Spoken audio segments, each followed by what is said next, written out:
Quel match, les gars. Et je suis déçu en même temps, franchement. Un but partout, les gars, du coup, entre le Brésil et le Maroc. Mais franchement, je voulais dire, du coup, en fait, j'ai envie de commencer par le match du Maroc. Maroc, les gars, franchement, quel match qu'ils ont fait. Rien à dire, c'était un match incroyable, exceptionnel. Bravo à eux, franchement, la performance qu'ils ont fait, c'était incroyable. Incroyable. Surtout la première mi-temps, les gars. La première mi-temps, c'était encore plus incroyable. Le Maroc, surtout qui a fait un entame de match exceptionnel. Les pressings, les pressings exceptionnels. Les occasions qu'ils ont eues. Tout était parfait en fait par le Maroc. Le Brésil, ils n'arrivaient même pas en fait à faire deux passes, les gars, deux passes. Franchement, je suis tellement dégoûté. Euh, le Maroc qui pressait beaucoup, qui jouait trop haut.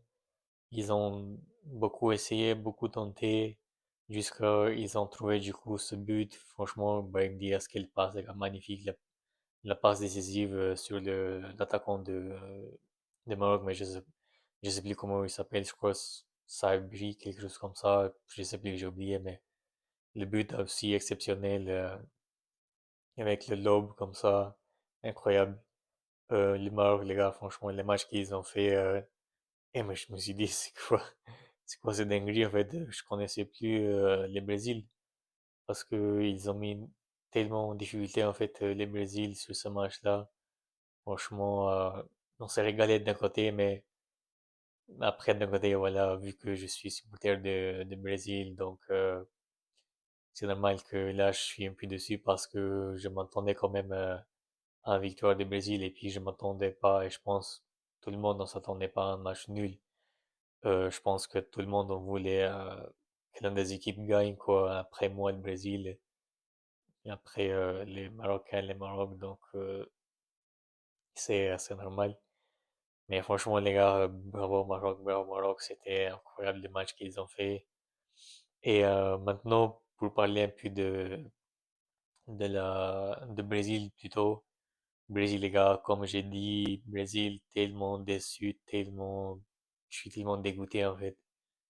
Qu'est-ce qui se passe en fait avec le Brésil? Je comprends plus. En fait, il y a la défense. Regardez la défense, par exemple. La défense catastrophique. Les latéraux, surtout les latéraux catastrophiques, les gars.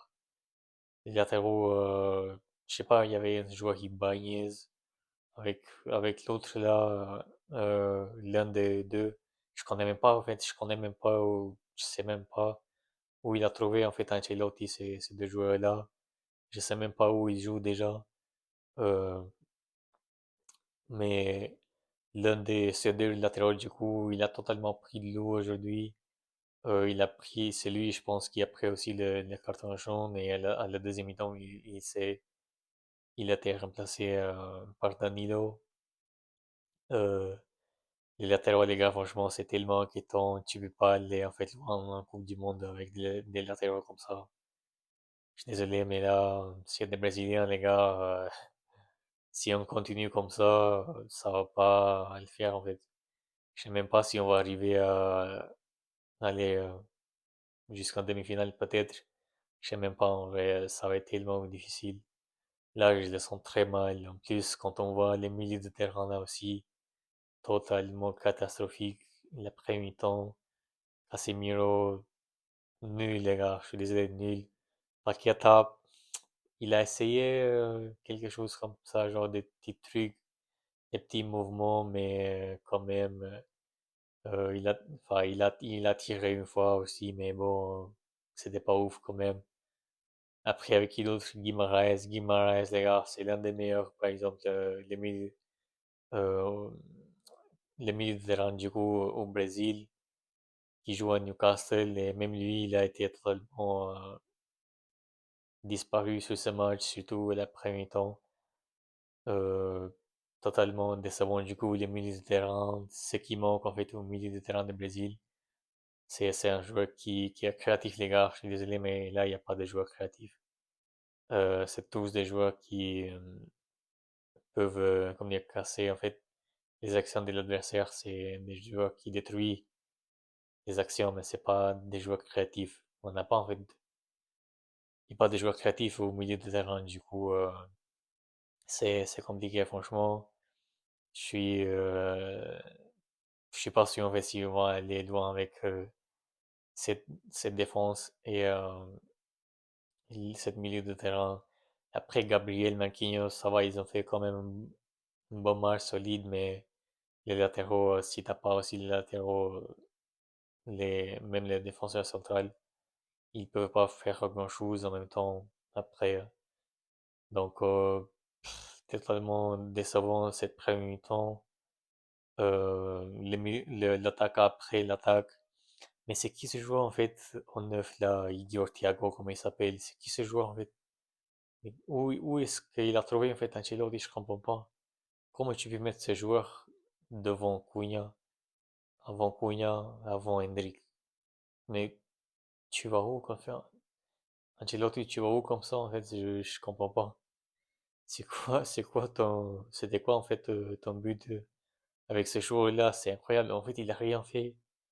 Il a même pas tiré une fois, il a même pas essayé. C'est quoi ce joueur en fait? Zéro créativité, zéro tir, totalement nul, totalement nul. Après Rafinha, même avec Rafinha, j'ai pas trop compris l'après mi-temps, genre les premières 20 minutes, 30 minutes comme ça. C'était quoi en fait le poste de Rafinha parce que j'ai pas trop compris où il a joué en fait les premiers mi-temps là. Il a même pas joué à droite, même pas à gauche. En fait, je voyais Rafinha en 10, je crois, j'avais l'impression. C'était quoi ce truc en fait? C'était bizarre de voir Rafinha comme ça. Après Vinicius du coup qui a marqué ce superbe but. Faut avouer les gars, hein. Je suis supporter de Barça, je déteste du coup Vinicius, mais voilà, si c'est le Brésil maintenant, faut avouer, il a fait un bon match quand même, je pense. Et le but qu'il a marqué est exceptionnel, les gars. J'étais choqué, hein. C'était un très beau but. Heureusement qu'il a marqué, les gars, parce que sinon, je sais pas comment le Brésil pourrait sortir du coup de cette situation. Donc maintenant, pour arriver un peu à la deuxième mi-temps, bon, le deuxième mi-temps, ça a été un peu mieux, genre, ça a commencé très bon pour le Brésil. On a vu Casemiro et avec l'autre latéral, du coup, qui avait pris les deux des cartons jaunes. Les deux, ils sont sortis. On a vu Fabinho avec Danilo qui ont été rentrés. Donc, bon, ça a changé quelque chose, mais pas trop quand même Fabinho. Bon, il a ramené un petit truc un peu plus que Rafinha, que Casemiro, je voulais dire. Mais quand même, c'était pas suffisant, quand même. Comme j'ai dit, les gars, le problème, c'est, il n'y a pas assez de créativité, il n'y a pas, les milieux de terrain, c'est trop compliqué. Et, donc, les Brésil qui commencent très bien la deuxième mi-temps, jusqu'à cette pause fraîcheur, les gars. Qu'est-ce que c'est énervant, en fait, cette pause fraîcheur. Ça a cassé, en fait, le rythme du Brésil, parce que le Brésil, c'était dans un ton très fort, c'était en train de pousser beaucoup pour, du coup, pour gagner le match et puis marquer le deuxième but, je voulais dire plutôt. Mais malheureusement, on n'a pas pu marquer, mais sinon, la rentrée de Cunha aussi qui a fait très très bien, les gars. Et voilà, comme j'ai dit au début de ma vidéo, les gars, qu'est-ce que en fait ce joueur, Thiago, comment il s'appelle, je sais plus, qu'est-ce qu'il faisait en fait à la place de Cunha, je comprends pas en fait pourquoi Cunha il était pas titulaire.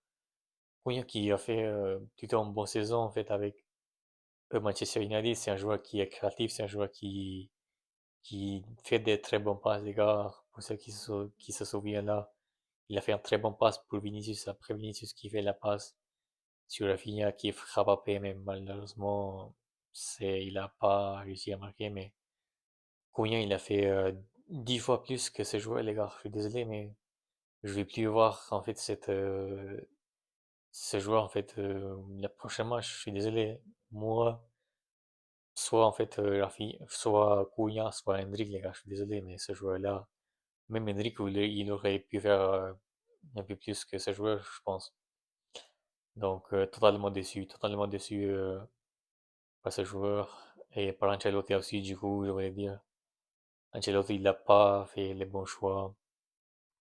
Et au moins, pour en fait, il n'a pas changé dès la deuxième mi-temps, quand la deuxième mi-temps a commencé. Pourquoi il a pas changé en fait avant la deuxième mi-temps, c'est ça que je comprends pas.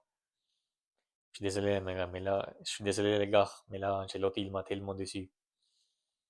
Donc, Rafinha, après la deuxième mi-temps, ça a été un peu mieux, je trouve, mais je sais pas, c'était un peu compliqué quand même. C'était un peu compliqué ce match pour Rafinha, je trouve. Il a fait quand même les efforts, les pressings. Il a failli quand même marquer, mais voilà, c'était un peu un match moyen, je veux dire. C'était pas genre le meilleur match de Rafinha. On espère en tout cas l'autre match que ça peut aller mieux pour lui, mais sinon voilà, c'était pas un match dingue de Rafinha quoi. Donc je sais pas les gars, je sais pas vraiment, je sais pas quoi des doutes. Maroc après, même à la deuxième mi-temps, après cette pause fraîcheur, du coup, ils ont retrouvé du coup leur rythme, ils ont tenté. Franchement, j'ai eu un peu peur, la vérité, mais voilà. Au final, le match du coup s'est terminé un but partout. Donc maintenant, les gars, c'est d'avoir comment ça va se passer sur les autres matchs. Donc maintenant, je vous dis du coup à très bientôt, les gars, pour les prochains matchs. On verra les autres matchs, comment ça va se passer et tout. Donc, n'hésitez pas, les gars, à s'abonner, ça me soutient énormément. Moi, je vous dis à très bientôt. Ciao.